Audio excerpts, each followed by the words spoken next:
बोलिए भागवत भगवान की। तो आइए सभी बड़े मीठे मीठे ताली सेवा करते हुए हरि जी मोरी लागी लगन मत तोड़ना, लागी लगन मत तोड़ना प्यारे,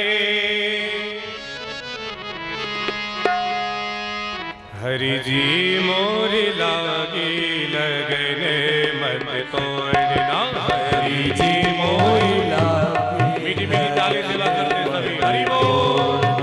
हरि जी मोरी लागी लगन मत तोड़ना, लागी लगन मत तोड़ना हो प्यारे, लागी लगन मत तोड़ना, हरि जी मोरी लागी लगन मत तोड़ना, हरि जी मोरी लागी लगन मत तोड़ना, लागी लगन मत तोड़ना हो प्यारे, लागी लगन मत तोड़ना, हरि जी मोरी लागी लगन मत तोड़ना, हरि जी मोरी लागी लगन मत तोड़ना। हरि बोल।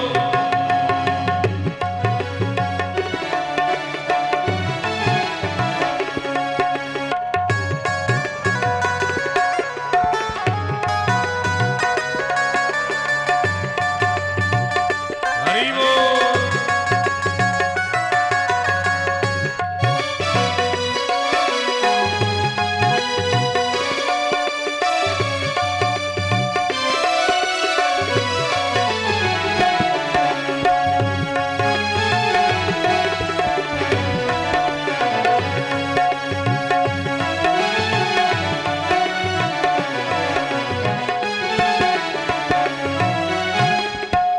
खेती बोआई मैंने तेरे नाम की, खेती बोआई मैंने तेरे नाम की, खेती बोआई मैंने कृष्ण नाम की, खेती बुआई मैंने कृष्ण नाम की, खेती बोआई मैंने तेरे नाम की।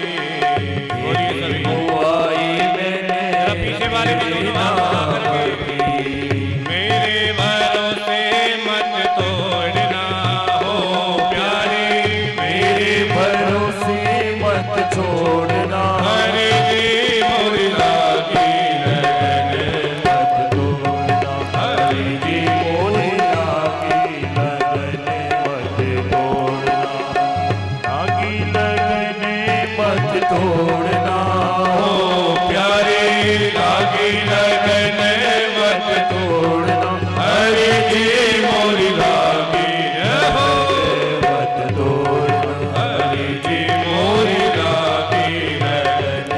मत तोड़ना। एक बार जरा सभी दोनों हाथ उठा करके बोली वृंदावन बिहारी लाल की। जय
मत तोड़ना हरि जी मोरी लागी लगन मत तोड़ना हरि जी मोरी लागी लगन मत तोड़ना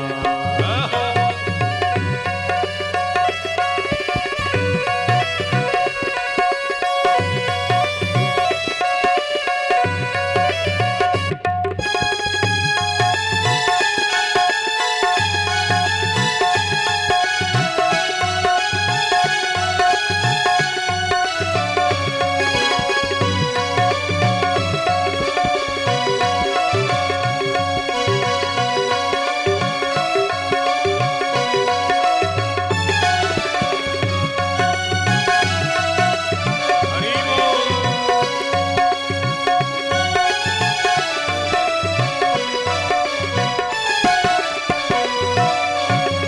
जल है गहरा नाव पुरानी जल है गहरा नाव पुरानी जल है गहरा नाव पुरानी जल है गहरा नाव पुरानी जल है गहरा नाव पुरानी जल है गहरा नाव पुरानी बीच भंवर मत छोड़ना हो प्यारे बीच भंवर मत छोड़ना हरि जी मोरी लागी लगन मत तोड़ना हरि जी मोरी लागी लगन मत एक बार सभी दोनों हाथ उठा करके हरि बोल लगने मत तोड़ना प्यारे लागी लगने मत तोड़ना हरि जी मोरी लागी लगन मत तोड़ना हरि जी लागी लगन मत तोड़ना लागी लगन मत तोड़ना हो प्यारे लागी लगने मत तोड़ना प्यारे लागी लगन मत तोड़ना हरि जी मोरी लागी हरि बोल हरि जी मोरी लागी लगन मत तोड़ना हरि जी मोरी लागी लगन मत तोड़ना बोल कपिल भगवान की जय हो तो कपिल भगवान अपनी माता जी को बड़ा सुंदर उपदेश दे करके तुरंत वहीं से अंतर ध्यान होकर के समुद्र के बीचों बीच बैठ गए और भगवान कपिल ने समुद्र में समाधि ले ली और देवी देवहूति भी वहीं से जल रूप में प्रणीत हो गई, समुद्र के जल में सम्मिलित हो गई। देवी देवहूति ने भी अपना शरीर त्याग दिया। तो सुखदेव जी कहते हैं राजा परीक्षित, जिस दिन कपिल भगवान ने जल में समाधि ली उसी दिन से मकर संक्रांति की ये परंपरा आरंभ हो गई। जब मकर संक्रांति का हम लोग स्नान करते हैं तो कपिल भगवान का दर्शन करने के लिए ही समुद्र में अथवा कहीं भी स्नान करने के लिए हम सब लोग जाते हैं। बोल कपिल भगवान की जय हो अब सुखदेव जी कहते राजा परीक्षित, ये तो थी मनु महाराज की मंझली पुत्री जिनका हमने आपको वर्णन किया।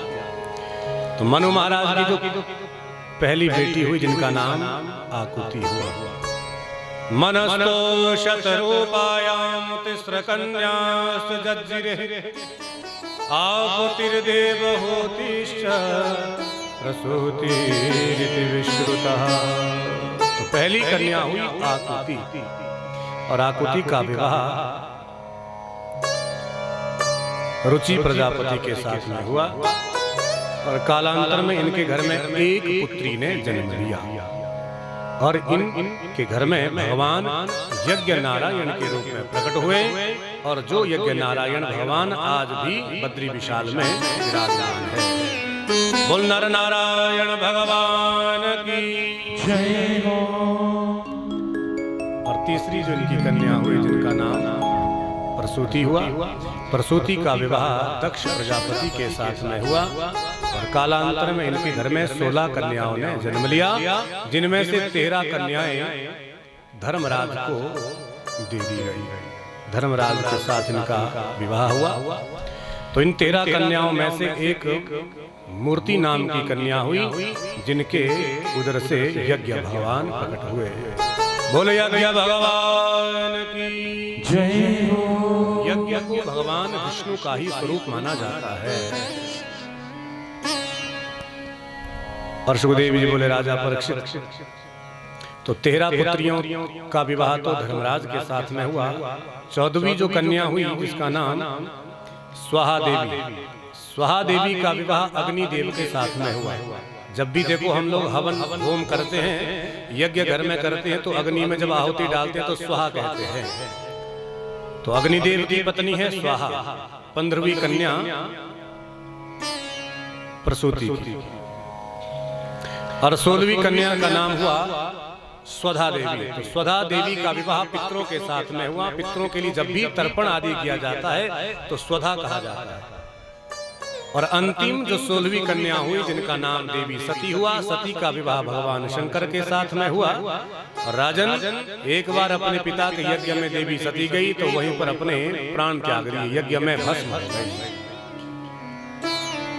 जब सुखदेव जी ने ये कहा तो राजा परीक्षित के होश उड़ गए और हाथ जोड़ करके बोले महाराज, आप वर्णन तो बहुत बढ़िया कर रहे हैं, परंतु मैं बीच में आपको रोक रहा हूँ। इसलिए रोक रहा हूँ, आपने अभी अभी कहा देवी सती महाराज दक्ष प्रसूति की कन्या भगवान भोलेनाथ के साथ विवाह हुआ और अपने ही पिता के यज्ञ में प्राण क्यों त्यागे, ये बात को समझ में नहीं आई। इसलिए महाराज थोड़ा सा विस्तार से बताओ। तब सुखदेव जी बोले राजा परीक्षित, एक बार की बात, प्रजापति दक्ष जब केवल दक्ष थे, उनका नाम था दक्ष, ब्रह्मा जी के पुत्र, परंतु ब्रह्मा जी ने अपने पुत्र दक्ष को प्रजापति का अधिकार दिया। अखिल नायक, समस्त नायकों का एक अधिपति, एक राजा। तो जैसे ब्रह्मा जी ने इनको प्रजापति का अधिकार दिया तो अपने मान सम्मान में प्रजापति दक्ष ने बहुत बड़ी सभा का आयोजन किया। सभी देवताओं को बुलाया, भगवान ब्रह्मा विष्णु महेश को भी बुलाया। बहुत बढ़िया एक मंच बनवाया गया अपने बैठने के लिए। अब जैसे ही प्रजापति का अधिकार पा करके दक्ष देव समाज के सामने से गुजरा तो सब देवताओं ने उठ करके उनका सम्मान किया, उनके ऊपर पुष्प वृष्टि की और जोर जोर से उनकी जय जयकार करने लगे। बोलिए दक्ष प्रजापति की जय हो। अब जब सब देवताओं ने इनकी जय जयकार की तो महाराज देखो, जो पद प्रतिष्ठा के जो अभिमानी व्यक्ति होते हैं, उनको जब थोड़ा सा कोई और बड़ा पद मिल जाता है ना तो गर्वेण तुंग शिरा, वो मुंह उठा के चलने लगते हैं ऊंट की तरह। भाई हम तो इतने बड़े अधिकारी हैं। परंतु सबसे बड़ा होता है संसार में व्यवहार। व्यवहार से बड़ा कोई पद नहीं होता है। कितना भी बड़ा कोई राष्ट्रपति बन जाए, यदि व्यवहार सही नहीं होगा तो सब गालियां देते हैं। तो इसलिए कुछ देहा अभिमानी लोग होते हैं, थोड़ा बहुत पद मिल गया तो फिर तो अभिमान से उनका सिर नीचे नहीं झुकता है। और देखो स्वभाव से हम कहें, पीछे हमारे एक भाई साहब बैठे ना जो सुंदर नगर से आए, थोड़ा बहुत हमारा इनसे परिचय है। तो जहाँ तक मुझे जानकारी है आजकल ये एक्शन है। तो वैसे तो क्लास 1 अफसर ही होते हैं, क्यों जी आप ठेकेदार हैं, आपको पता होगा। तो बहुत बड़ा पद होता है, परंतु स्वभाव इतना बढ़िया है। मैं 1-2 बार इनसे मिला हूँ तो अपने पद की प्रतिष्ठा का इनको लेश मात्र भी अभिमान नहीं है।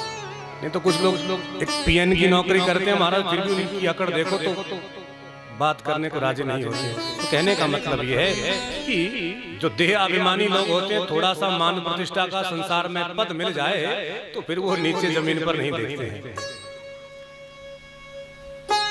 तो दक्ष को जब प्रजापति का अधिकार मिला तो गर्व से फूल गया। सब उनकी जय जयकार कर रहे थे। और जैसे ही मंच पर प्रजापति दक्ष चढ़े और वहां से चारों तरफ दृष्टिपात किया, सब उनके स्वागत में खड़े हो गए थे। तो बड़े प्रसन्न हुए, सब उनकी जय जयकार कर ही रहे थे। इतने में जैसे चारों तरफ उनकी नजर गई तो 3 लोग उस सभा में बैठे हुए नजर आए। क्योंकि भाई देखो, सभा का एक स्वरूप होता है। जब कोई सभा में विशिष्ट व्यक्ति आता है तो सब उनका सम्मान करने के लिए खड़े हो जाते हैं, जो परंपरा है। अब दक्ष ने जब देखा, भाई देखो सब तो मेरे मान सम्मान में खड़े हो गए हैं, परंतु ये 3 लोग खड़े क्यों नहीं हुए। अब तो मन में बड़ा भारी क्रोध आ गया, परंतु फिर विचार करने लगे, देखो ये तो ब्रह्मा जी हैं, ब्रह्मा जी तो मेरे पिताजी हैं, कोई बात नहीं, क्योंकि बेटे को चाहे कितना भी बड़ा पद क्यों ना मिल जाए, तो पिताजी उनका मान सम्मान नहीं करते। या कभी जैसे घर में बेटे आएंगे तो क्या उनका स्वागत करने के लिए खड़े होंगे? नहीं, चाहे बेटा कितना भी बड़ा अधिकारी क्यों ना हो। तो प्रजापति को लगा, भाई कोई बात नहीं, ये मेरे पिताजी हैं। आगे विष्णु जी पर जब नजर पड़ी, ये भी खड़े नहीं हुए तो कोई बात नहीं, क्योंकि ये मेरे दादाजी लगते हैं। परंतु जैसे ही भगवान भोलेनाथ पर दृष्टि गई, तब तो क्रोध मन में और ज्यादा आ गया। अरे ये शंकर खड़ा क्यों नहीं हुआ? ये तो मेरा दामाद है, इससे तो मैंने अपनी पुत्री का विवाह किया है। अब तो तुरंत मंच से उद्घोषणा कर दी, भाई सब शांत रहो, जय जयकार बंद करो। सबने जय जयकार एकदम बंद कर दी, सब मौन खड़े हो गए। सबने देखा, भाई लगता है कुछ गड़बड़ है। प्रजापति दक्ष को गुस्सा आ गया, तो तुरंत प्रजापति दक्ष ने कहा, भाई देखो देखो, इस सभा में एक ऐसा दुष्ट निर्लज्ज व्यक्ति बैठा है जिसको ये भी पता नहीं कि मान सम्मान में खड़ा होना चाहिए, कैसे किसी का सम्मान किया जाता है, इसको तो ये भी पता नहीं। प्रेता वासेषु घोरेषु, अरे ये तो भूत प्रेतों के साथ में रहने वाला है, इसे मान सम्मान का क्या पता है। अब जब दक्ष ने ऐसा कहा, नाम अभी तक किसी का नहीं लिया, सब एक दूसरे का मुंह देखने लगे। हे भगवान, ये दक्ष का इशारा किसकी तरफ है? कौन ऐसा निर्लज्ज व्यक्ति होगा? अब जब सब एक दूसरे का मुंह देखने लगे, तो प्रजापति दक्ष ने मंच से कह दिया, भाई देखो ये तुम एक दूसरे का मुंह क्या देख रहे हो? क्या तुमको ये शंकर दिखाई नहीं देता? जहां भगवान शंकर का नाम लिया, सब देवताओं के होश उड़ गए। हे भगवान, प्रजापति दक्ष भगवान शिव को गालियां दे रहा है, इनको निर्लज्ज कह रहा है। तो जब बहुत सारी गालियां दे डाली, प्रेतावासेषु घोरेषु अयं तु लोकपालानां विषघ्नो निरपत्रपः गृहीत्वा मृगशावाक्षा पाणिमरकटलोचनः। अरे भाई, ये तो हम जैसे लोकपालों की कीर्ति को भी धूमिल करने वाला है, शमशान में रहता है, माता पिता का पता नहीं, इसको क्या पता कि मान सम्मान क्या होता है। भगवान शंकर मौन बैठे, गालियां सुन रहे हैं, क्योंकि भगवान भोलेनाथ विचार कर रहे, भाई देखो गालियां देने वाले मेरे ससुर जी तो हैं, कोई बात नहीं, अपने ही हैं। अब नंदी पास में बैठे थे, नंदी को बड़ा क्रोध आ गया, भाई देखो ये कब से प्रजापति दक्ष भगवान शंकर को गालियां दे रहा है, बकबक किया जा रहा है। सो नंदी से रहा नहीं गया, नंदी अपने स्थान से खड़ा हो गया और प्रजापति दक्ष को श्राप ही दे डाला। अरे प्रजापति दक्ष, तुम कब से भगवान शंकर को गालियां दे रहे हो? जाओ मैं तुमको श्राप देता हूं, तुम जिस मुख से गालियां दे रहे हो, तुम्हें बकरे का मुख लगाएगा। तुम कब से बकबक किए जा रहे हो? भगवान शंकर ने नंदी को थोड़ा शांत किया, बैठाया, परंतु सुखदेव जी बोले, भी देखो राजा परीक्षित, नंदी ने जो किया बहुत उचित किया, क्योंकि सेवक का ये कर्तव्य बनता है कि सेवक के सामने मालिक का कोई अपमान कर दे तो या तो सेवक उसका मुंह बंद कर दे, या सेवक में साहस नहीं तो कानों में उंगलियां डाल करके वहां से भाग जाए, परंतु कभी भी अपने सामने अपने स्वामी की निंदा मत सुन। रामचरितमानस में भी गोस्वामी तुलसीदास ने इस पर बड़ा सुंदर वर्णन किया है। हरि हरि निंदा सुने जो काना, हरि हरि निंदा सुने जो काना, हरि हरि निंदा सुने जो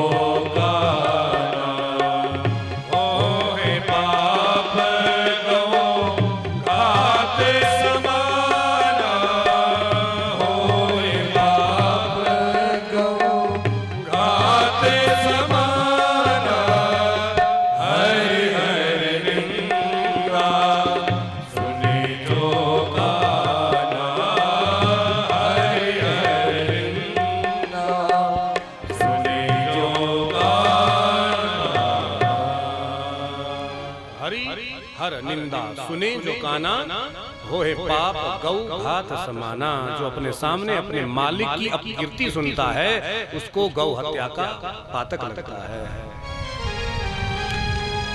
अब जब नंदी को भगवान शंकर ने थोड़ा सा बैठाया, इतने में ही यज्ञ के जो मुख्य आचार्य थे ब्राह्मणों में श्रेष्ठ भृगु, तो भृगु दक्ष प्रजापति के पक्षधर हैं।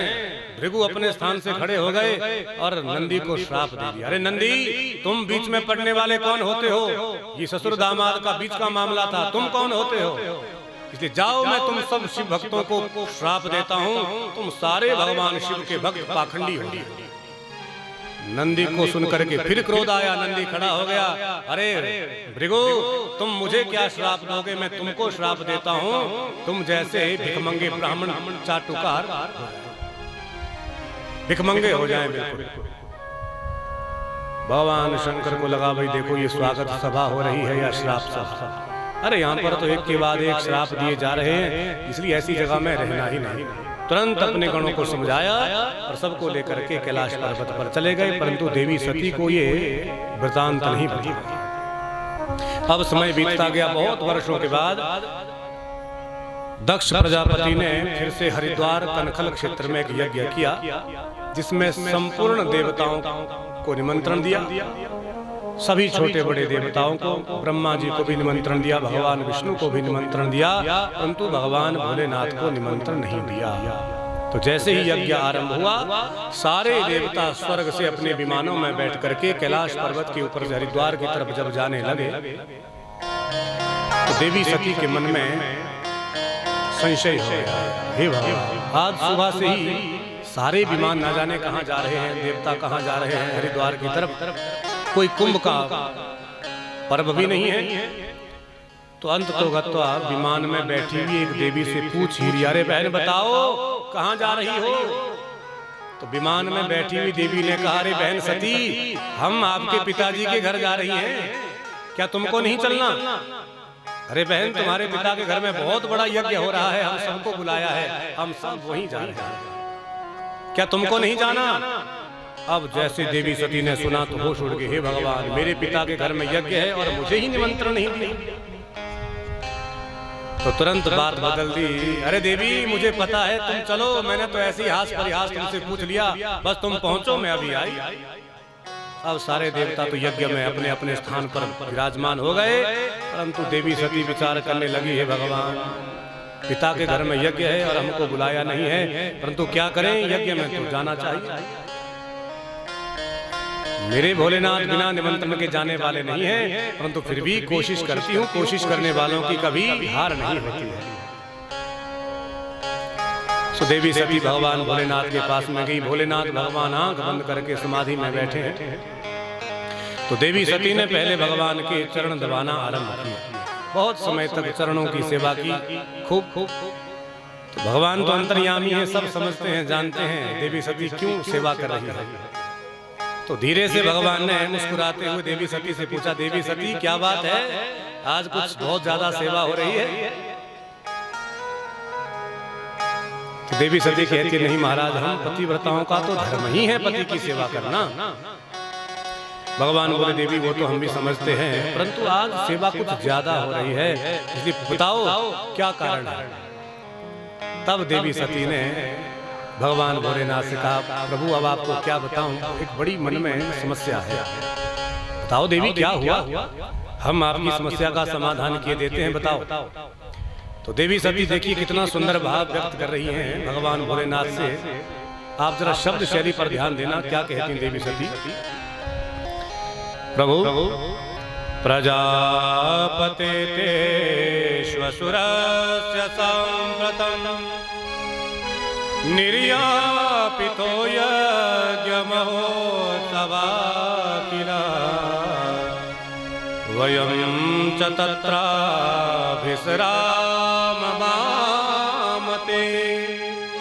यद्यति तामी विभुधा व्रजन्ति प्रजापते ते श्वशुरस्य सांप्रतम्।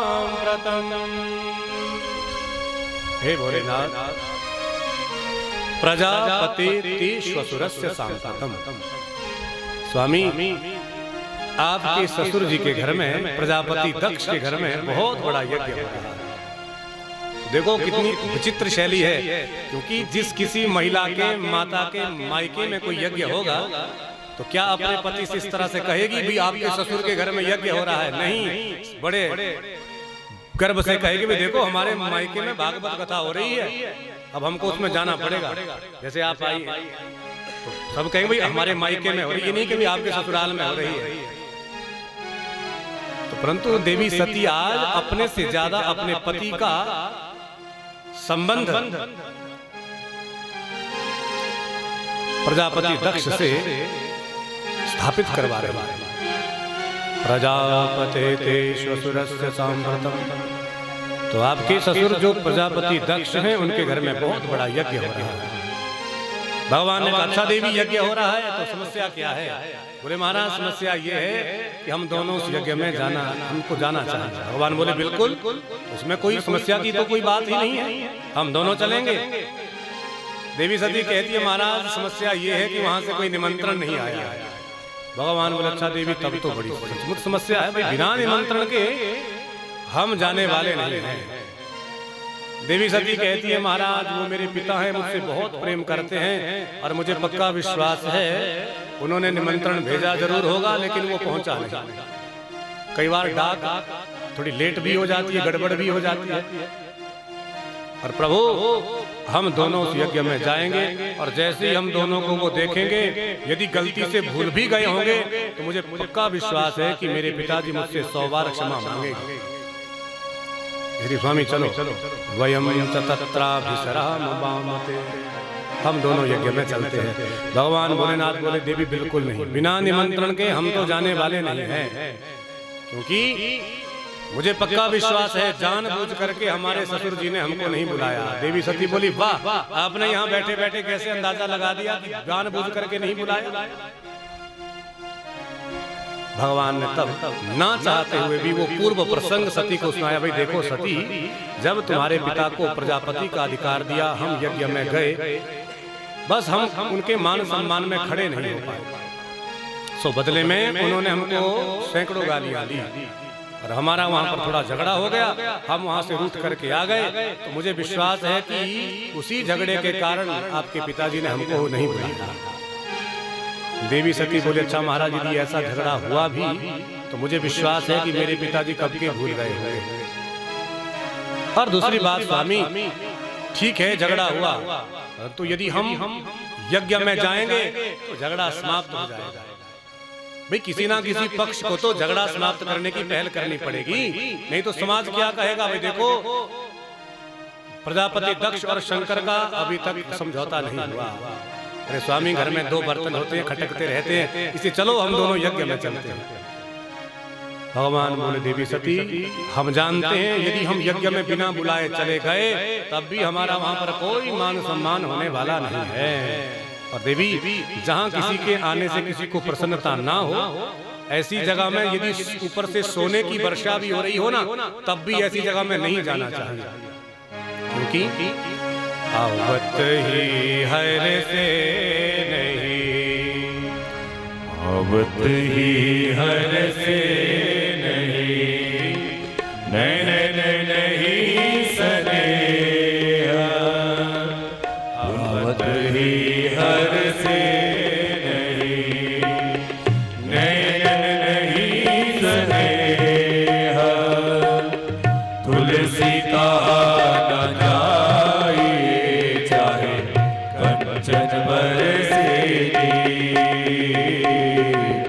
तुलसी का न जाइए चाहे कंचन बरसे। श्री देवी हम यज्ञ में नहीं जाएंगे।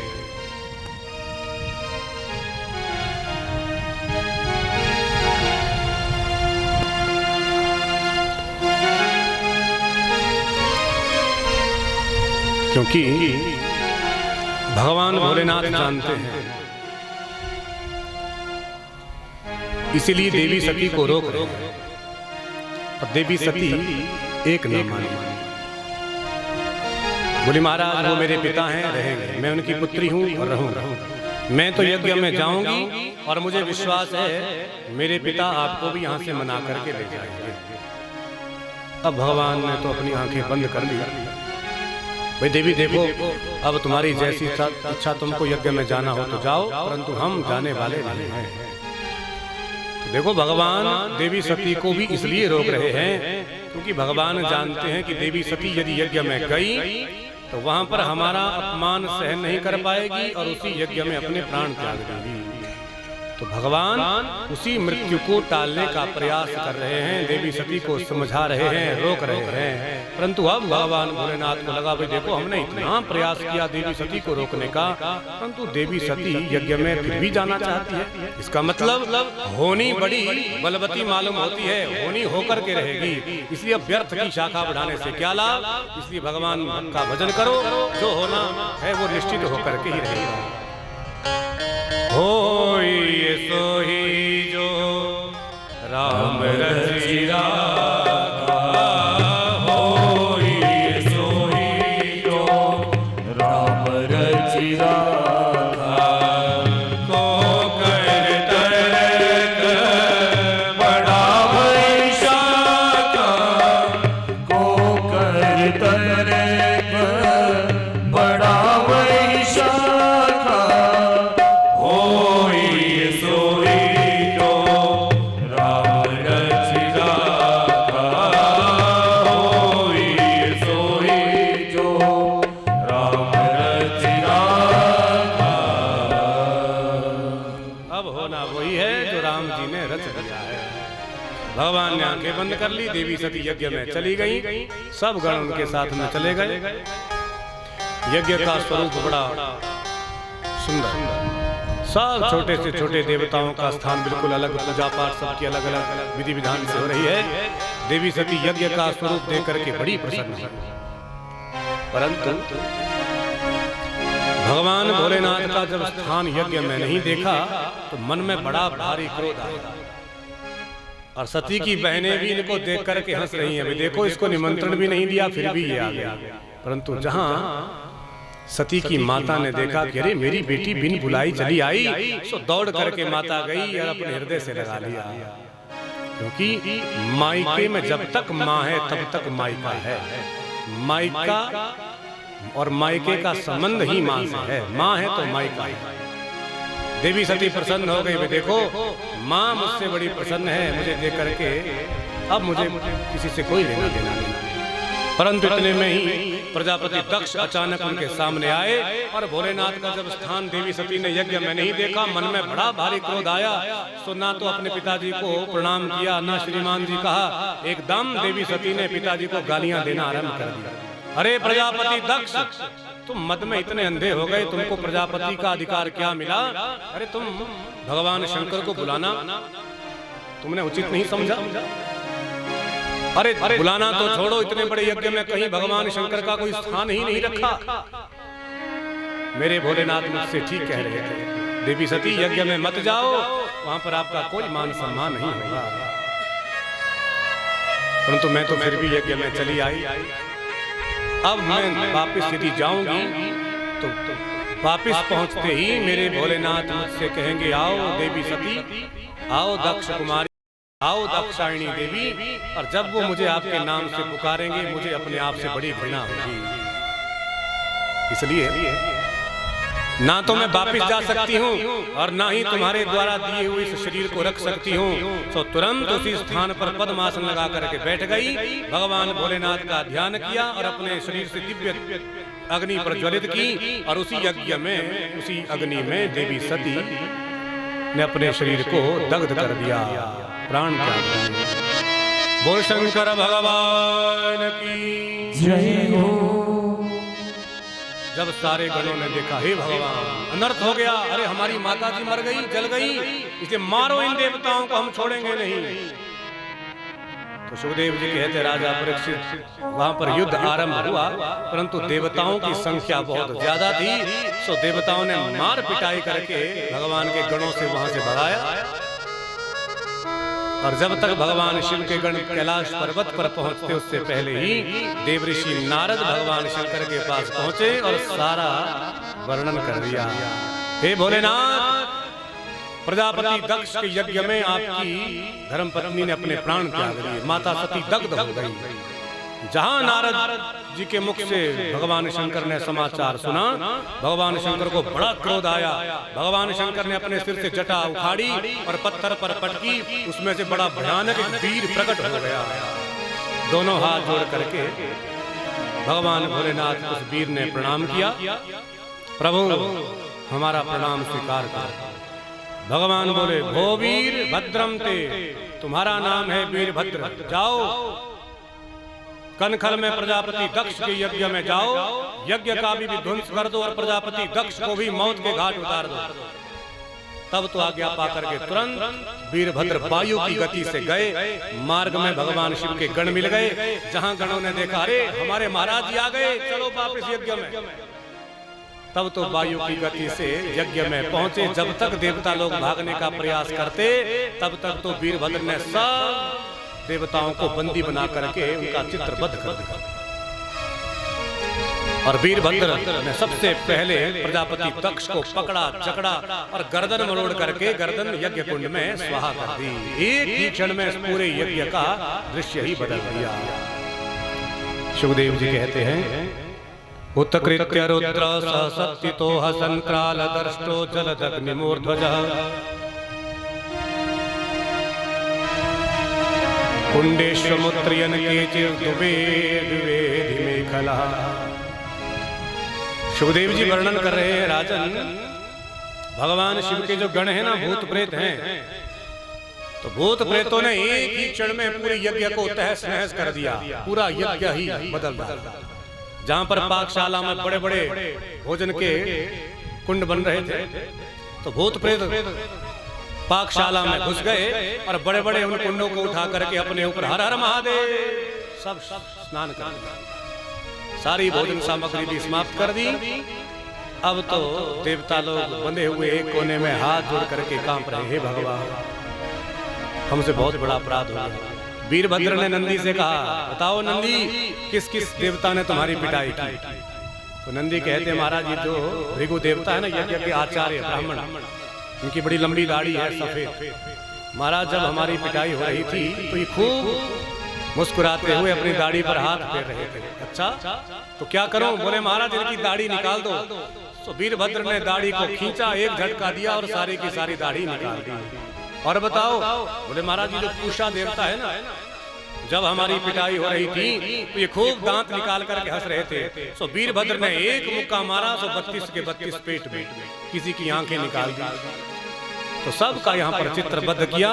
तुरंत सारे देवता वहां से अंतर ध्यान होकर के भगवान भोलेनाथ के पास गए और भगवान भोलेनाथ से क्षमा मांगने लगे।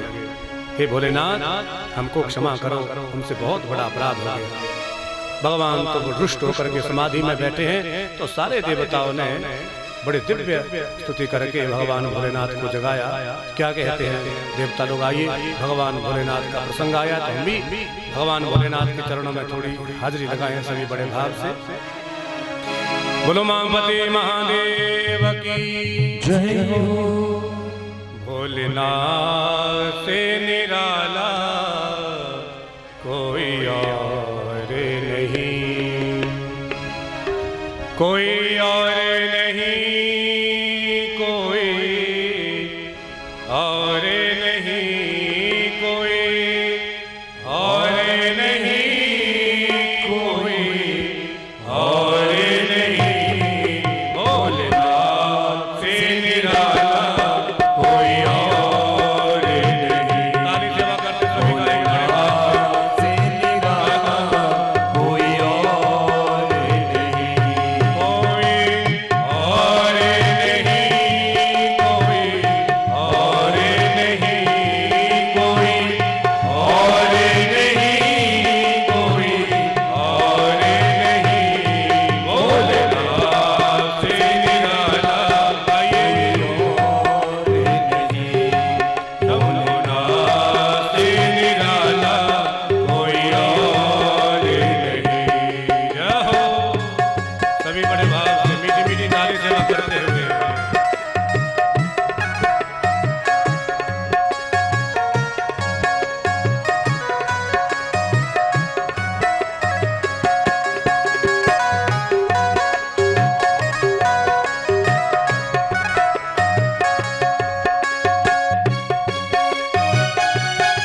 अगले आया जब जब करवट बदले पाप चमकते पिछले अगले आया जब जब करवट बदले पाप चमकते पिछले अगले हो ऐसे पापों को मिटाने वाला हो ऐसे पापों को मिटाने वाला और नहीं आपसे निराला कोई और नहीं शंभुना से निराला कोई और नहीं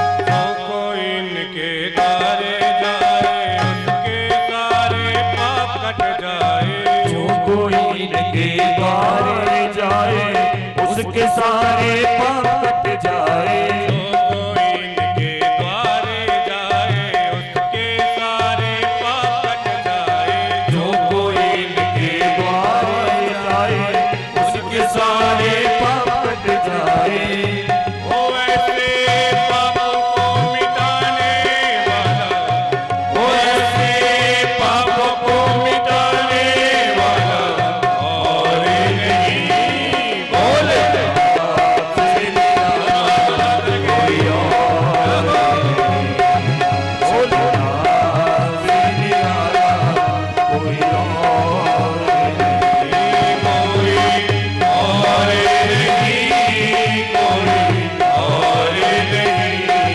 कोई और नहीं कोई और नहीं कोई और नहीं बोले आपसे निराला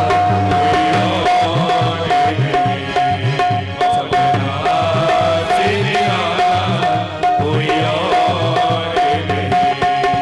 सबना से निराला कोई और नहीं बोल शंकर भगवान की जय हो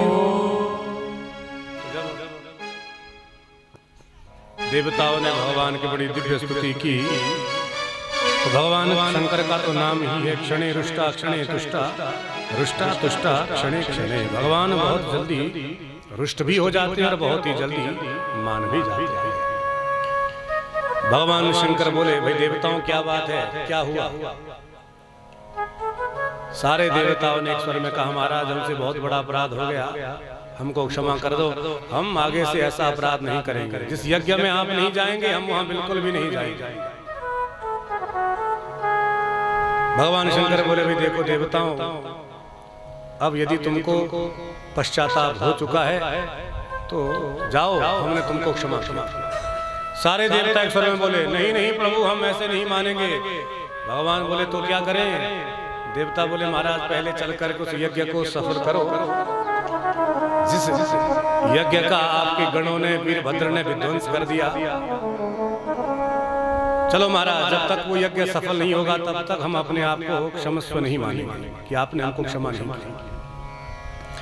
भगवान भोलेनाथ बोले भी देखो देवताओं हमको यज्ञ में जाकर के क्या करना, क्योंकि यज्ञ में हमारा कोई स्थान तो है नहीं, इसलिए हम क्या करेंगे?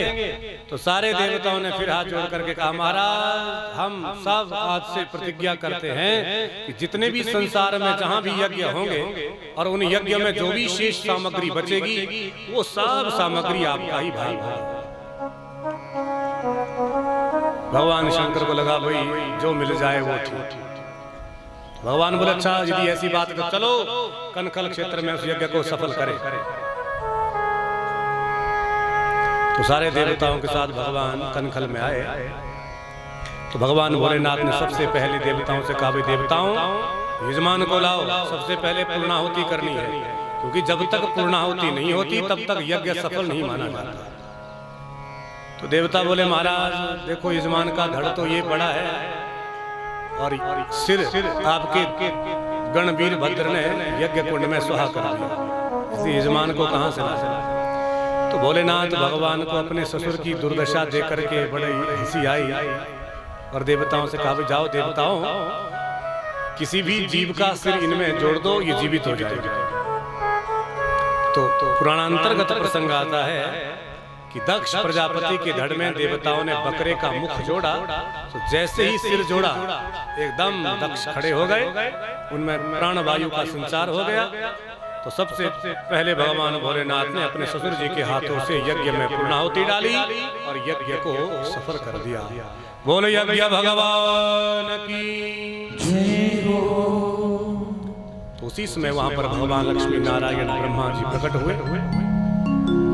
सारे देवताओं ने ब्रह्मा विष्णु महेश से क्षमा मांगी और भगवान नारायण बोले भाई देखो देवताओं हम तीनों कोई अलग अलग नहीं है। यो विष्णु सुत वै रुद्रो यो रुद्र स पितामह एक मूर्ति श्रीयोर्देवा विष्णु रुद्र पितामह। यो विष्णु जो मैं विष्णु हूँ, सुत वै रुद्र वही भगवान शंकर है, और यो रुद्र स पितामह जो भगवान शंकर है वही ब्रह्मा है। इसलिए एक मूर्ति स्त्रियोर्देवा विष्णु रुद्र पितामह, हम तीनों एक ही हैं, अलग अलग नहीं हैं। तो सब देवताओं ने तीनों देवता से क्षमा मांगी और प्रजापति दक्ष देखो बकरे का मुख लगा है, तो बकरे की भाषा में ही भगवान से क्षमा मांग रहा है। क्या कह रहा है प्रजापति दक्ष? आइए जरा, बड़ा सुंदर भाव है, बड़ी अद्भुत स्तुति है। त्वं क्रतुस्त्वं हविस्त्वं हुताशः स्वयं त्वं हि मंत्र समेदर्व पात्राणि च। त्वं क्रतुस्त्वं हविस्त्वं हुताशः स्वयं त्वं हि मंत्र समेदर्व पात्राणि च। त्वं सदस्वितोतं पतिदेवता अग्निहोत्रं स्वधा सोमाजं तुम पुरा कालसाया महासोकरो दृष्टया पद्मनिर्वारेन्द्रो यथा। तुम पुरा कालसाया महासोकरो दृष्टया पद्मनिर्वारेन्द्रो यथा। स्तूयमानो नगलीलया योगिभिः शूलहर्तं त्रयिगात्रय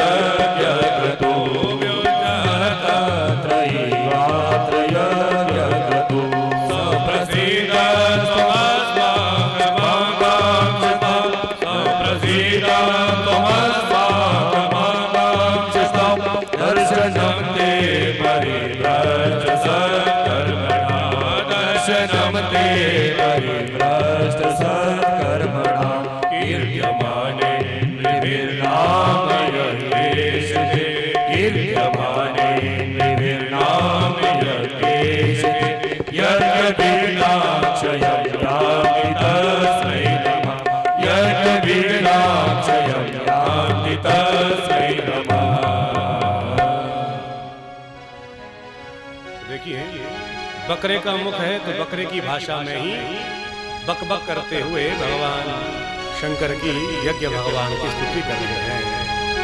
क्या कह रहे हैं? त्वं क्रतु त्वं हवि त्वं हुताशः। प्रभु अब मुझे पता लग गया कि दुनिया में सब कुछ आपसे ही निर्मित है और सब में आप ही विद्यमान हैं। त्वं क्रतु आप ही करने वाले हैं, त्वं हवि आप ही यज्ञ हैं, त्वं हुताशः आप ही आहुति देने वाले हैं, त्वं ही मंत्र समीदर्भ पात्राणि च। मंत्र भी आप हैं, समिधाएं भी आप हैं।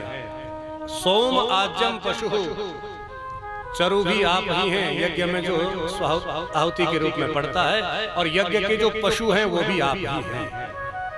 इसलिए यज्ञ विघ्नाक्षयं यान्ति तस्मै नमः। इसलिए हे विघ्न विनाशक मैं आपकी शरण में हूँ, और प्रभु आपने मुझे दंड देकर के बहुत अच्छा किया।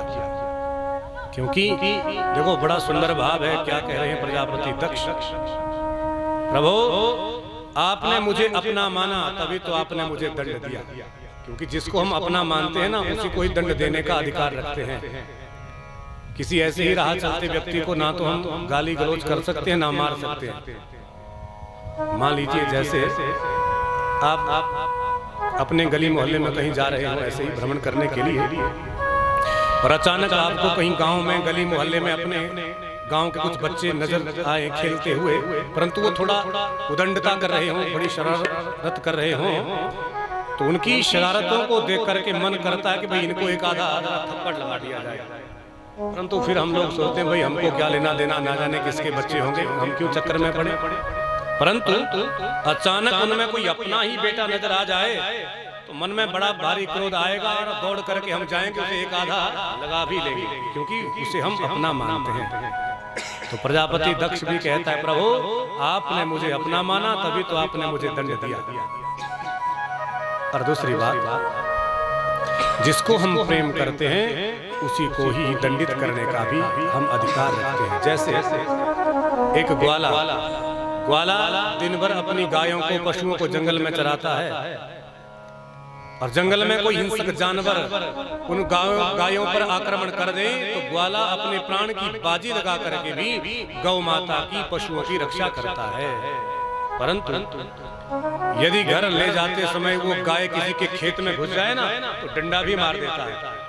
तो इसलिए प्रभु जिससे हम प्रेम करते हैं उसी को ही दंड देने का साहस आता है। तो आपने मुझसे प्रेम किया तभी तो मुझे आपने दंड दिया। अब बकरे का मुख था तो बकरे की भाषा में बक बक कर रहे थे। भगवान भोलेनाथ को बड़ी हंसी आई, और तो देखो तभी तो भगवान शिव के जितने भी गण हैं भक्त होते हैं वो बम बम करते हैं। उसी समय भगवान भोलेनाथ को अपने ससुर की याद आती है और वो प्रसन्न होकर के अपने भक्तों पर आशीर्वाद देते हैं। बोलो उमापति महादेव की जय हो। तो सारे देवताओं ने यज्ञ भगवान की स्तुति की, क्षमा मांगी। प्रजापति दक्ष ने भी क्षमा मांगी। अब सुखदेव जी कहते हैं राजन ये तो थी 3 पुत्रियां जिनका हमने आपको समास व्यास विधि से वर्णन किया, और यही वो कारण था जिसमें देवी सती ने अपने पिता के यज्ञ में प्राण त्यागे। अब 2 बेटाओं का वर्णन करते हैं सुखदेव जी। आइए क्या कह रहे हैं सुखदेव जी। प्रियव्रतो तान पादौ शतरूपा पते सुतौ वासुदेवस्य कलया रक्षाया जगतस्थितौ। अब 2 बेटे मनु शत्रुपा के हुए। बड़े बेटे का नाम उत्तानपाद, छोटे बेटे का नाम प्रियव्रत। तो प्रियव्रतौ तानपादौ। तो यहाँ पर पहले बड़े बेटे उत्तानपाद का वर्णन किया। उत्तानपाद राजा की एक पत्नी जिनका नाम सुनीति। और आप जरा ध्यान देना उत्तानपाद का अर्थ क्या होता है। उत ऊर्ध्वौ पादौ यस्य स उत्तानपाद, जिसका सिर नीचे हो और पैर ऊपर। ये ऐसे राजा की कथा है। तो क्या आप लोगों ने कभी ऐसा व्यक्ति देखा जिसका सिर नीचे और पैर ऊपर हो? देखा है जी?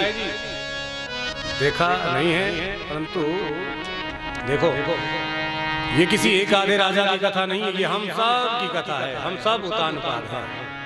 क्योंकि माता के गर्भ में जब बालक होता है, शिशु होता है, तो सिर नीचे और पैर ऊपर होते हैं। तो इसलिए हम सब उत्तानपाद हैं। ये हम सब की कथा।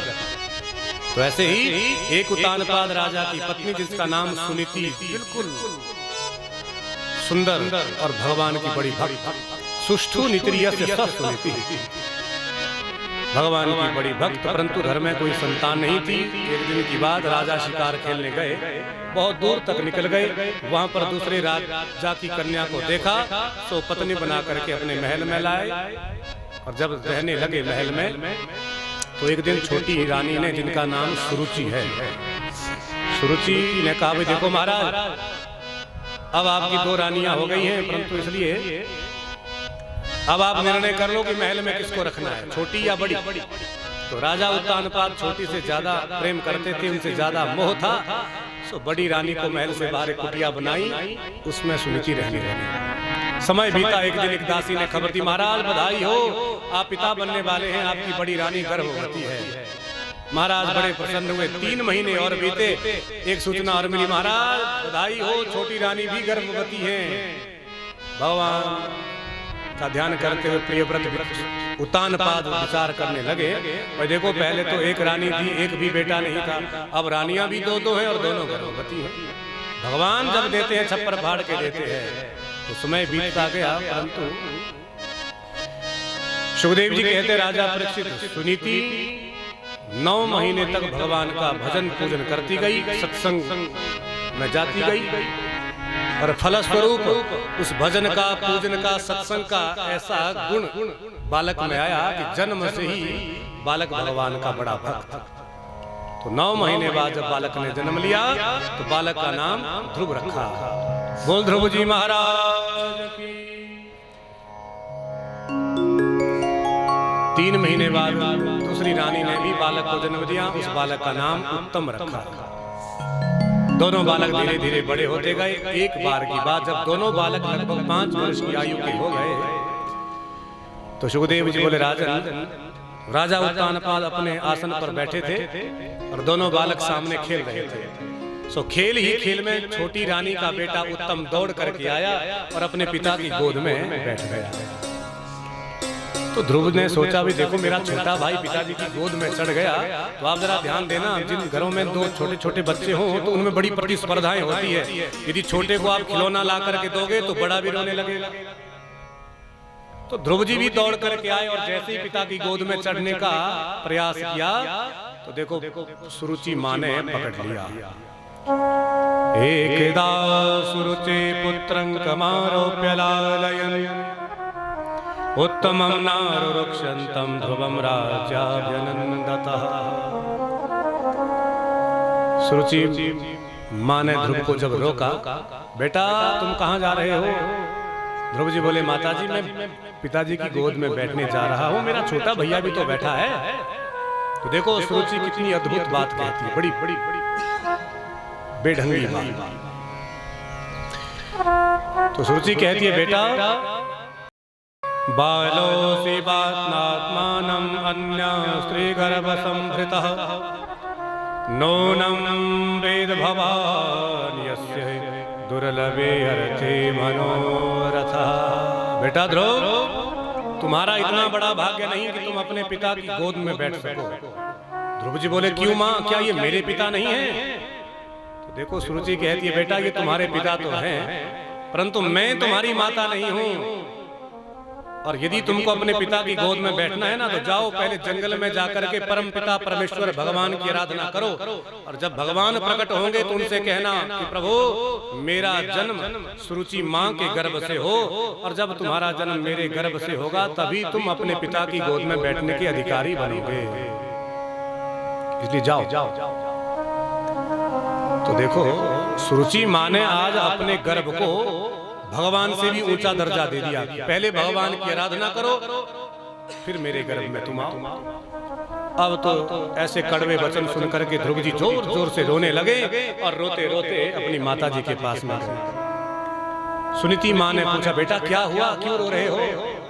अब जैसे ही ध्रुव जी अपनी सौतेली मां को, सुरुचि मां को गालियां देने ही वाले थे, तो तुरंत सुनीति मां ने ध्रुव जी के मुंह पर हाथ रख दिया और बोली, बेटा मां मंगलम तात परेषु मस्तां भुंक्ते जनो यत्पर दुःखदं ततः सत्या सुरुच्या वेतं भवान्मे यद्दुर्भगाया उदरे गृहीता। बेटा हे तात, हे पुत्र ध्रुव, अपनी सौतेली मां को तुम बुरा भला बिल्कुल मत कहना। ध्रुव जी बोले, मां मैं क्यों ना कहूं, अरे उन्होंने मुझे गालियां दी, बहुत बुरा भला कहा, और आप कह रही हैं कि मैं उनको गालियां ना दूं। तो देखो सुनीति मां कितनी सुंदर बात कहती है, बेटा तुम्हारी सुरुचि मां ने तुमको बिल्कुल ठीक कहा। क्या ठीक कहा जरा बताओ? तो सुनीति मैया कहती है, बेटा मैं तो आज तक तुम्हें तुम्हारे पिता का भी ठीक से परिचय नहीं दे सकी, परंतु तुम्हारी सौतेली माँ ने तुमको तुम्हारे परम पिता का परिचय करवा दिया कि जाओ जंगल में बैठ करके उनकी आराधना करो। और बेटा मानव जीवन का लक्ष्य ही परमात्मा को पाना है, इसलिए जाओ उनकी बात को सार्थक करो। तुम क्षत्रिय हो, आओ तेज क्षत्रियाणाम, इसलिए जाओ भगवान का भजन करो। तो द्रौपदी कहते अच्छा माँ जरा बताओ भगवान कहाँ मिलते हैं। तो सुरुचि माता सुनीति मैया कहती है कि बेटा देखो वैसे तो भगवान के विषय में कहना बड़ा कठिन है कि भगवान कहाँ मिलेंगे, परंतु मैंने सत्संग में सुना है, कथा वार्ता में सुना है क्या, हरि व्यापक सर वस्त्र समाना, हरि व्यापक सर वस्त्र समाना, हरि व्यापक सर वस्त्र समाना, प्रेम ते प्रकट होए में जाना, प्रेम में प्रगट होए में जाना, हरि व्यापक सर वस्त्र समाना, हरि व्यापक सर वस्त्र समाना। मैंने कथा सत्संग में सुना है कि हरि व्यापक सर्वत्र समाना, भगवान संसार के कण कण में अणु अणु में विद्यमान है, परंतु जहां प्रेम से भगवान को भजा जाता है भगवान वहीं प्रकट हो जाते हैं। प्रेम ते प्रकट होए में जाना, इसलिए जाओ एकांत में भगवान का भजन करो। अब माता जी को प्रणाम करके ध्रुव जी तुरंत घर त्याग करके जंगल के रास्ते चले गए। जंगल में सबसे पहले नारद जी मिले। नारद जी को देखा, प्रणाम किया। नारद जी ने पूछा बेटा कौन हो? बोले महाराज मेरा नाम ध्रुव है। अच्छा तो बताओ कहाँ जा रहे हो? ध्रुव जी बोले महाराज मैं भगवान का भजन करने जा रहा हूँ जंगल। नारद जी मुस्कुराए और बोले रे बेटा नारद, यदि जंगल में भगवान होते ना तो आज तक जंगली जानवरों को कब के मिल गए होते। और बेटा जंगल में बड़े बड़े हिंसक जानवर रहते हैं जो तुम्हारा नाश्ता करके तुम्हें खा जाएंगे, इसलिए जाओ घर जाओ।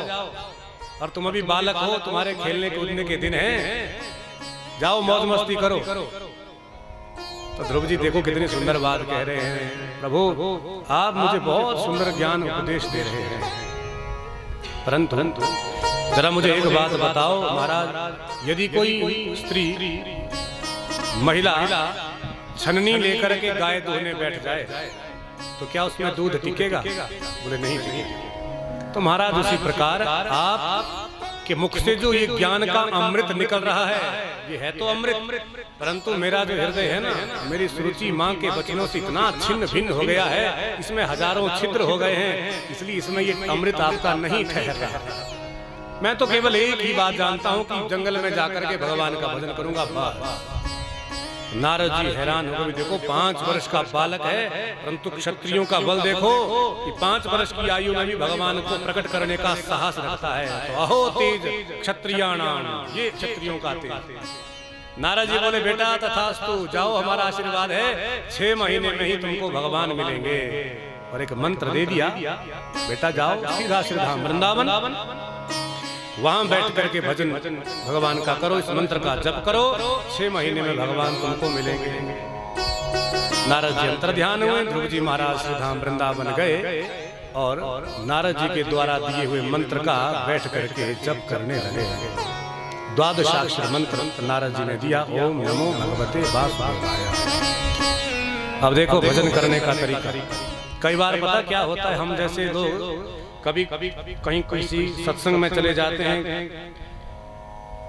कथा वार्ता में चले जाते हैं, तो ऐसा वैराग्य मन में आ जाता है सचमुच संसार में कुछ नहीं रखा, इसलिए अब तो हम भी खूब बढ़िया भगवान का भजन करेंगे।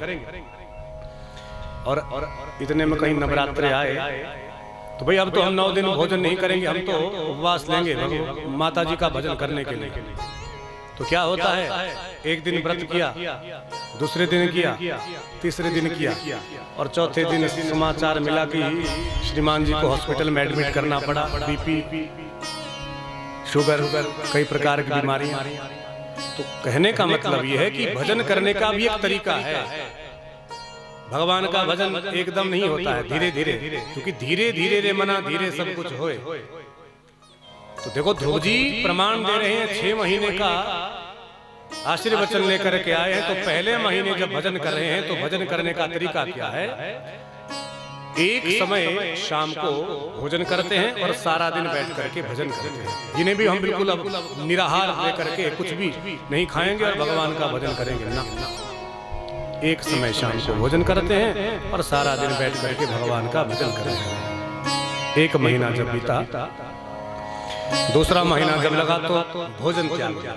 अब केवल एक समय फलाहार कर रहे हैं, और फलाहार भी 3 रात्रियां छोड़ करके। तो सुखदेव जी कह रहे राजन, त्रिरात्रांते कपित्थवदराशन आत्मृत्यनुसारेण मासम नित्यम अर्चनम हरि। 3 रात्रियां छोड़ करके फल भी कौन से खा रहे हैं? कैंथ हमारे भी जो होते हैं ना, कैंथ लोकल, उन्हीं कैंथ को खा करके अपना भजन कर रहे हैं। कपित्थ बदराशन, बैर और कैंथ। 2 महीने जब पूरे हुए, तीसरा महीना लगा तो फलाहार त्याग दिया। अब केवल जल पी करके भगवान का भजन कर रहे हैं।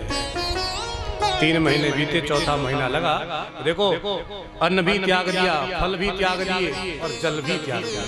अब केवल वायु पी करके भगवान का भजन कर रहे हैं। तो जहां 4 महीने पूरे हुए, जब 5वां महीना लगा तो देखो 5वें महीने तो अब सांस भी ध्रुव जी ने अपना बंद कर लिया। तो सुखदेव जी कहते हैं, पंचमे मासेनु प्राप्ते जित श्वासो नृपात्मजः ध्यायेन ब्रह्म पदैकेन तस्थो स्थाणुरिवाचन। 5वां महीना आरंभ होते ही अब तो प्राणवायु भी रोक लिया। जित श्वासो नृपात्मजः, ऐसा प्राणायाम खींचा कि मन ही मन में भगवान का ध्यान कर रहे हैं और सांस लेना बंद कर दिया। तो देखो 5 वर्ष का बालक, इतनी अद्भुत भक्ति। तो जहां ध्रुव जी ने अपना सांस रोका तो स्वर्ग के देवताओं की सांस भी रुक गई। देवताओं ने अपना गला पकड़ लिया, हे भगवान ये क्या हो रहा है, हम सब मारे जा रहे हैं, सांस नहीं ले पा रहे हैं। चलो ब्रह्मा जी से पूछें। ब्रह्मा जी ने कहा, भैया जो स्थिति तुम्हारी वही मेरी। अच्छा, तो चलो भगवान लक्ष्मी नारायण के पास में चले। तो सारे देवता ब्रह्मा जी के साथ भगवान लक्ष्मी नारायण के पास पहुंचे। सबने भगवान से प्रार्थना की, प्रभु नैवं विदामो भगवान प्राणरोधम चराचरस्य अखिल सत्वधाम्ना विदेहि तन्नो वृजिनां विमोक्षं प्राप्ता वयं त्वां शरणं शरण्यम्। भगवान बोले, देवताओं क्या हुआ? सारे देवता बोले, महाराज नैवं विदामो, हम नहीं जानते कि क्या हुआ, पर इतना जानते हैं हम सांस नहीं ले पा रहे हैं। नैवं विदामो भगवन् प्राणरोधम चराचरस्य अखिल सत्वधाम्ना। भगवान मुस्कुराते हुए बोले, देवताओं घबराओ मत, मैं जानता हूँ। भगवान बोले, बताओ प्रभु। देवता बोले, प्रभु बताओ क्या कारण है। तो भगवान कहते हैं, देवताओं मेरा एक छोटा सा 5 वर्ष का बालक ध्रुव वृंदावन में मेरी आराधना कर रहा है, और उसने ऐसा प्राण वायु अपना खींचा, ऐसा प्राणायाम किया कि सांस लेना ही उसने बंद कर दिया, पर मन ही मन में मेरा दर्शन कर रहा है, और उसी कारण से तुम देवताओं का भी सांस बंद हो गया है। तो देवता बोले, महाराज तो जल्दी करो, उस बालक को दर्शन दो, नहीं तो हम सब मारे जाएंगे। तो भगवान कहते, देवताओं चिंता मत करो, मैं अभी जाकर के उस बालक का दर्शन करके आता हूँ। ये नहीं कहा कि दर्शन देकर आता हूँ, अभी तो भगवान कहते हैं दर्शन करके आता हूँ। तो ये होती है भक्ति की पराकाष्ठा। 5 वर्ष का बालक, क्योंकि 5 वर्ष का बालक देखो क्या जानता है, तो भगवान को विवश कर दिया, और भगवान कह रहे कि मैं उसका दर्शन करने जा रहा हूँ। तो तुरंत भगवान वैकुंठ से अंतर्ध्यान हुए और सीधे श्री धाम वृंदावन ध्रुव जी के पास में पहुंचे। तो ध्रुव जी के सामने भगवान खड़े हो गए, परंतु ध्रुव जी ने अपनी आंखें नहीं खोली, क्योंकि ध्रुव जी तो मन ही मन में भगवान की झांकी का दर्शन कर रहे हैं। भगवान विचार करने लगे, भाई देखो इस बालक को, अरे बड़े बड़े संत महात्मा हजारों वर्ष गुफाओं में बैठ करके मेरी तपस्या करते हैं और फिर भी मैं उनको दर्शन नहीं देता, और ये 5 वर्ष का बालक 6 महीने से मेरा भजन कर रहा है और मैं इसके सामने खड़ा भी हूं, परंतु फिर भी आंख नहीं खोल रहा, क्या करूं? भगवान समझ गए ये मन ही मन में मेरी झांकी का दर्शन कर रहा है। तो भगवान ने तुरंत भीतर से, ध्रुव जी के भीतर से अपनी झांकी को गायब किया। जहां ध्रुव जी को लगा अरे हम जिस झांकी का ध्यान कर रहे थे वो छवि कहां चली गई, तो तुरंत छटपटा करके जैसे आंखें खोली तो जिस छवि का मन में ध्यान कर रहे थे वही छवि साक्षात सामने नजर आ रही। वो लक्ष्मी नारायण भगवान की जय हो। तब तो ध्रुव जी प्रसन्न हो गए, देखो भगवान ने मुझे साक्षात दर्शन दिया। अब तो हाथ जोड़ करके ध्रुव जी कांप रहे हैं भगवान, और मन में विचार कर रहे हैं। माता जी से बहुत सारी बातें पूछी, नारद जी से भी बहुत कुछ पूछा, परंतु ये किसी से नहीं पूछा कि भगवान जब प्रकट हो जाएंगे तब क्या करना चाहिए। अब मैं तो 5 वर्ष का बालक, मुझे तो कुछ आता जाता है नहीं, जो नारद जी ने सिखाया था मैंने तो वही भरी। भगवान समझ गए ये अबोध है, अज्ञानी है, इसे कुछ नहीं आता। तो तुरंत भगवान ने अपना 5 जन्य शंख निकाला और ध्रुव जी के कपोल पर जैसे ही स्पर्श किया तो सुखदेव जी बोले, राजा परीक्षित, ध्रुव की ही सोई हुई वाणी जाग गई और ध्रुव के भीतर वेद वेदांत का ज्ञान प्रकट हो गया। तो तुरंत ध्रुव जी ने भगवान की बड़ी दिव्य स्तुति की। यो अन्तः प्रविश्य मम वाचमिमां प्रसुप्तां संजीवयत्यखिल शक्तिधर स्वधाम्नाम् अन्यास्तहस्तचरण श्रवणत्वकादीन् प्राणानमो भगवते पुरुषाय तुभ्यम्। मूकं करोति वाचालं पंगुं लंघयते गिरिं यत्कृपातमहं वन्दे परमानंद माधवम्। हे प्रभु, आपने मुझ 5 वर्ष के बालक पर इतनी बड़ी अपनी कृपा की। यो अन्तः प्रविश्य मम वाचमिमां प्रसुप्तां, आपने मेरी सोई हुई वाणी को जगा दिया, इसलिए प्रभु मैं आपका बहुत ऋणी हूं। प्रभु आप जब जिस पर कृपा करते हैं ना, तो यदि वो गूंगा व्यक्ति भी हो तो बोलने लग जाता है। मूकं करोति वाचालं, और लंगड़ा व्यक्ति भी पर्वत को लांग करके जा सकता है। कब? जब आपकी कृपा होती है तब। यत् कृपातमहं वन्दे परमानंद माधवम्। और वही कृपा प्रभु आपने मुझ 5 वर्ष के बालक पर की, इसलिए मैं जीवन भर आपका ऋणी रहूंगा। भगवान बोले, भाई ध्रुव देखो, तुमने राज सिंहासन पर बैठने के लिए मेरी आराधना की, जाओ मेरा आशीर्वाद है 36,000 वर्ष तक तुम राजा बनोगे। इतना कह करके भगवान बोले, जब 36,000 वर्ष पूरे होंगे तब तुम मेरे धाम को आओगे। भगवान अंतर्ध्यान हुए। ध्रुव जी को लगा, भाई देखो हम तो ठगे गए, अरे मैंने तो केवल राज सिंहासन पर बैठने के लिए भगवान की आराधना की, लेकिन अब जो होना था सो हो गया, भगवान तो गए। अब राजा को जब सूचना मिली ध्रुव जी ने भगवान को प्रकट किया, तो राजा उत्तानपाद अपनी सारी प्रजा को लेकर के बैंड बाजा लेकर के आज ध्रुव जी के स्वागत के लिए आए और पूरे मान सम्मान के साथ ध्रुव जी को अपने राज्य में ले गए। बोल ध्रुव जी महाराज की जय हो। 36,000 वर्ष तक ध्रुव जी ने राज्य किया और एक बार इनके छोटे भाई उत्तम का झगड़ा यक्षों से हुआ। यक्षों ने इनके छोटे भाई को मार दिया। ध्रुव को बड़ा क्रोध आया और बदले में हजारों रक्षों को मार दिया। महाराज मनु आए। मनु महाराज ने कहा, बेटा ध्रुव क्या कर रहे हो? अरे तुमने भगवान का भजन किया है, भगवान को प्रकट किया है, तुम ऐसा अपराध मत करो, हिंसा मत करो, जीवों को मत मारो। तो राजा परीक्षित ने पूछा, महाराज ये बात कुछ मेरी समझ में भी नहीं आई। अरे जब 5 वर्ष की आयु में ध्रुव ने भगवान को प्रकट किया और फिर इतना अपराध किया, यक्षों को मारा, हिंसा की, तो ये बात कुछ समझ में नहीं आई। तो सुखदेव जी कहते, राजा परीक्षित इसका कारण एक है, ध्रुव ने 5 वर्ष की आयु में भगवान को प्रकट तो किया, परंतु ध्रुव जी ने कभी सत्संग नहीं किया था। और क्या करना चाहिए क्या नहीं करना चाहिए, ये बातें तो कथाओं में, सत्संग में ही सीखने को मिलती है। इसलिए बिनु सत्संग विवेक न होई, बिनु सत्संग विवेक न होई, बिनु सत्संग विवेक न होई। राम कृपा बिनु सुलभ न सोई, राम कृपा बिनु सुलभ न सोई, बिनु सत्संग विवेक न होई, बिनु सत्संग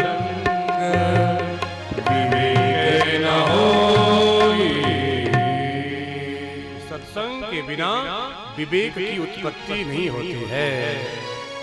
जब तक दही का मंथन नहीं करेंगे उसमें से मक्खन नहीं निकलेगा। बेशक दूध और दही में मक्खन छुपा हुआ है, घी छुपा हुआ है, परंतु उसके लिए उसका मंथन करना परम आवश्यक है। तो जब तक हम सत्संग में नहीं आएंगे, हमारी बुद्धि में विवेक नहीं आएगा। चाहे हम कितने भी बड़े ज्ञानी क्यों ना हो, पढ़े लिखे क्यों ना हो, परंतु विवेक उत्पन्न होने वाला नहीं है। यस्वानुभावमखिल श्रुति सारमेकम् आध्यात्म दीपमतितीर्षितां तमवन्धः संसारिणां करुणया पुराण गुह्यां तं व्यासो सोनमुपयामि गुरुं मुनीनाम्।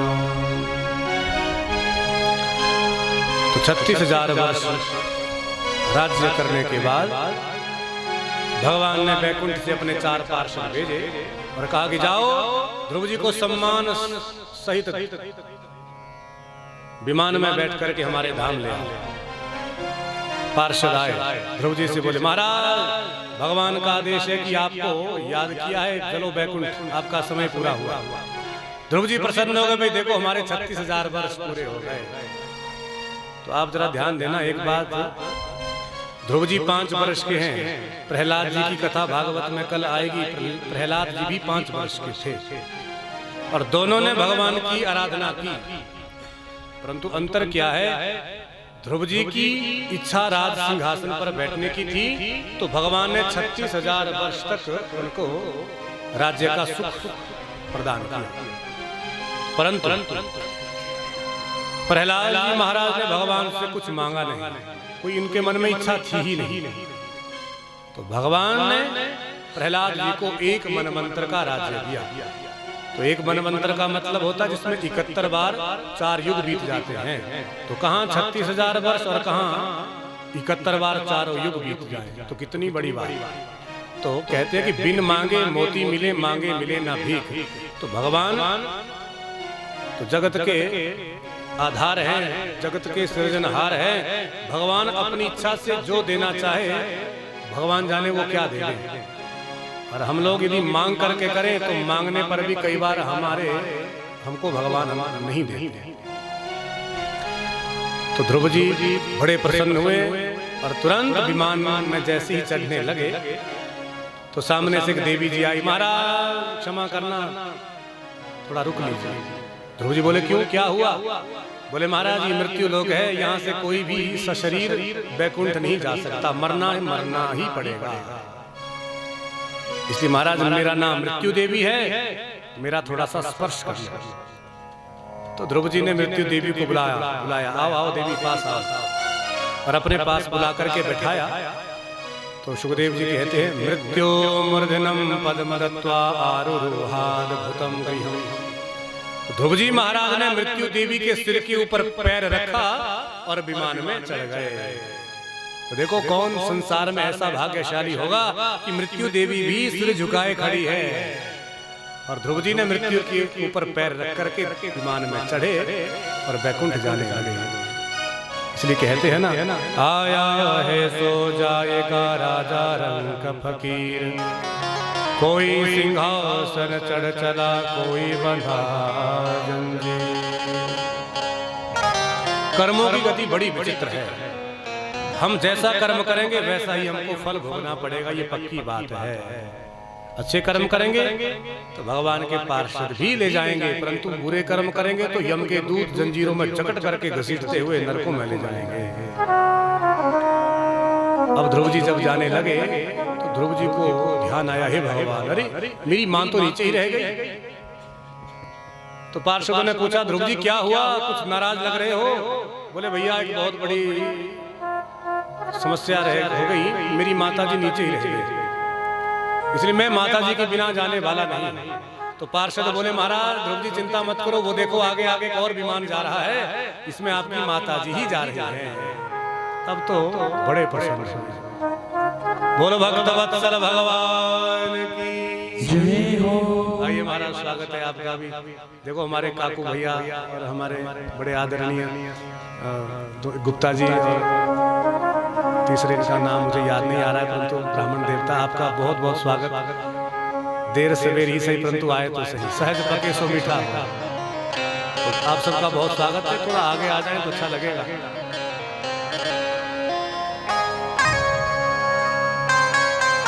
बोल वृंदावन बिहारी लाल की जय हो। इसलिए कहते हैं ना,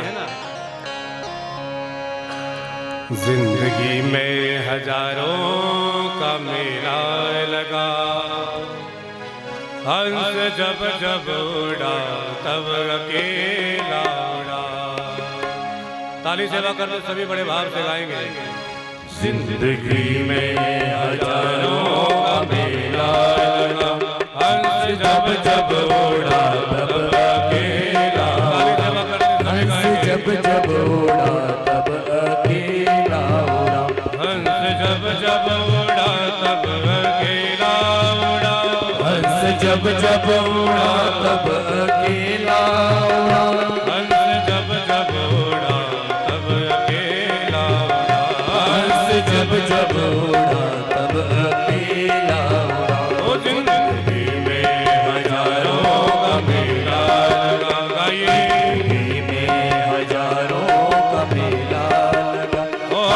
जब जब उड़ा तब अकेला उड़ा, हंस जब जब उड़ा तब अकेला उड़ा। जरा पीछे वाले भी दोनों हाथ उठा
जब जब उड़ा तब अकेला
जब जब उड़ा तब अकेला उड़ा, हंस जब जब उड़ा तब अकेला। आइए सभी हरि बोल। जिंदगी में हजारों का मेला लगा, जिंदगी में हजारों का मेला लगा, हंस जब जब उड़ा तब अकेला उड़ा, हंस जब जब उड़ा तब अकेला उड़ा। हरि बोल।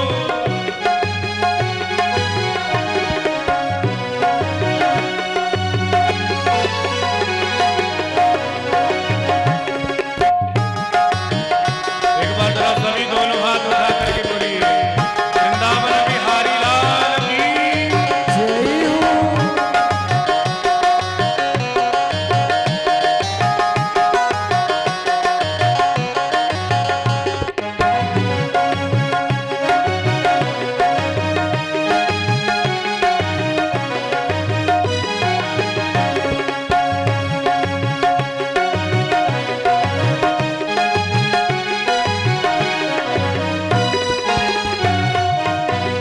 सोच ले अपने अंजाम को, सोच ले अपने अंजाम को, सोच ले अपने अंजाम को। सोच ले अपने अंजाम को, प्रेम रस पान कर छोड़े और काम को, प्रेम रस पान कर और काम को, भजन मोहन कन्हैया श्री राम को, भजन मोहन कन्हैया तो श्री राम को। पैसा कौड़ी लगे ना कहीं नाम को, पैसा कौड़ी लगे ना कहीं नाम को, नाम के लिए हमको झोला मिला, नाम के लिए हमको झोला मिला। हंस जब जब उड़ा तब अकेला उड़ा, हंस जब जब उड़ा तब अकेला उड़ा। जिंदगी में हजारों का मेला लगा, जिंदगी में हजारों सभी दोनों हाथ उठा करके हरि बोल। हंस जब जब उड़ा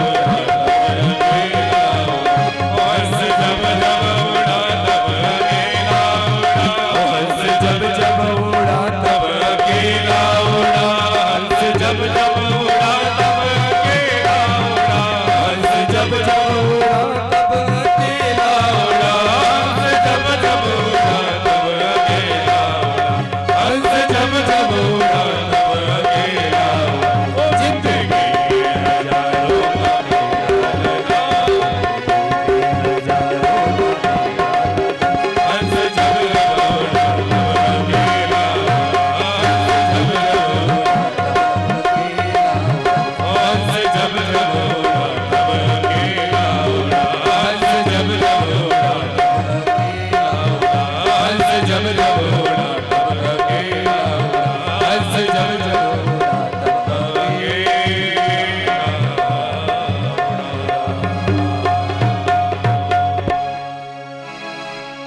बोलिए ध्रुव जी महाराज की जय हो, श्री वृंदावन बिहारी लाल की जय हो, श्री भागवत भगवान की जय हो, श्री कामाक्षा मैया की जय हो, आज के आनंद की जय हो। जय जय श्री राधे। आज वाणी को ही विराम। अवशेष चर्चा कल 1 बजे से 4 बजे के सत्र में। तो कल भगवान कृष्ण का जन्म महोत्सव भी होना है, तो खूब यहाँ पर बधाइयाँ गाई भी जाएंगी, बांटी भी जाएंगी भगवान के जन्म महोत्सव में। तो आप सभी अतिथियों का, सभी महानुभावों का हमारी तरफ से और यजमान परिवार की तरफ से बहुत बहुत स्वागत। जो बाद में भी आए उनका भी बहुत ज़्यादा स्वागत, क्योंकि कम से कम आए, अच्छा लगा। क्योंकि जब अपने आते हैं तो बड़ा अच्छा लगता है, इसलिए आप सबका बहुत ज़्यादा स्वागत। तो